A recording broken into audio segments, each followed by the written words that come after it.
జరిగిన press meet ఆయనకు మరిన్ని చిక్కులు తెచ్చేలా కనిపిస్తుంది. పుష్ప మూవీ ప్రీమియర్ షో సందర్భంగా డిసెంబర్ 4వ తేదీ రాత్రి సంధ్య థియేటర్ వద్ద జరిగిన తొక్కిసలాట కేసులో మధ్యంతర బెయిల్పై విడుదలైన అల్లు అర్జున్ మీడియా సమావేశం నిర్వహించారు. అయితే దీన్ని హైదరాబాద్ నగర పోలీసులు తీవ్రంగా పరిగణిస్తున్నారు. బన్నీ బెయిల్ నిబంధనలు ఉల్లంఘించి కేసు దర్యాప్తును ప్రభావితం చేసేలా మాట్లాడడంతో ఆయన్ను బెయిల్ను రద్దు చేయాలంటూ సోమవారం హైకోర్టులో పిటిషన్ వేయడానికి పోలీసులు సిద్ధమయ్యారు. ఘటన జరిగాక ఏ పోలీస్ అధికారి తనతో మాట్లాడలేదన్న అల్లు అర్జున్ వ్యాఖ్యలపై పూర్తి ఆధారాలను సేకరించారు. రైట్, ఇక ఇదే అంశంపై మరింత సమాచారం మా ప్రతినిధి వంశీ అందిస్తారు. గౌతమి, కోర్టు ఎవరికైనా బెయిల్ ఇచ్చినప్పుడు కేసుకు సంబంధించి ఎలాంటి వ్యాఖ్యలు చేయకూడదు, అది రూల్. కానీ అల్లు అర్జున్ శనివారం ప్రెస్ మీట్ పెట్టి తెలుగులో ఇంగ్లీష్లో మొత్తం కేసు గురించి మాట్లాడారు.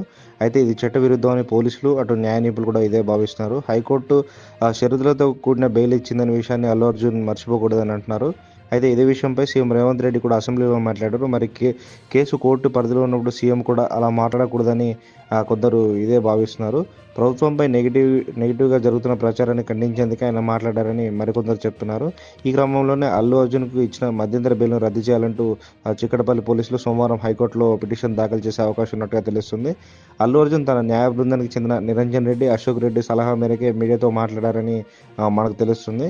శనివారం అల్లు అర్జున్ మీడియాతో మాట్లాడినప్పుడు అతని పక్కనే హైకోర్టు న్యాయమూర్తి అశోక్ రెడ్డి కూడా ఉన్నారు. అసెంబ్లీలో సీఎం రేవంత్ రెడ్డి మాట్లాడే దానికి కౌంటర్ ఇవ్వాలని అల్లు అర్జున్ ప్రెస్ మీట్ పెట్టి దాన్ని తిప్పికొట్టారని పోలీస్ వర్గాల్లో చర్చ జరుగుతుంది. ఇక మరోవైపు సంధ్య థియేటర్ ఘటనలో ప్రాణాపాయ స్థితికి చేరుకుని ప్రస్తుతం కోలుకుంటున్న శ్రీతేజ్ కోసం అల్లు అర్జున్ ఒక ట్రస్ట్ ఏర్పాటు చేయాలనుకున్నట్లుగా తెలిసింది.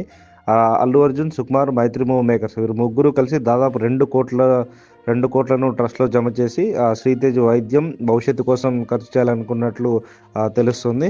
ప్రస్తుతం శ్రీతేజ్ కేర్ హాస్పిటల్లో చికిత్స పొందుతున్నాడు. ప్రస్తుతం అతని ఆరోగ్యం నిలకడగానే ఉందని తెలుస్తుంది.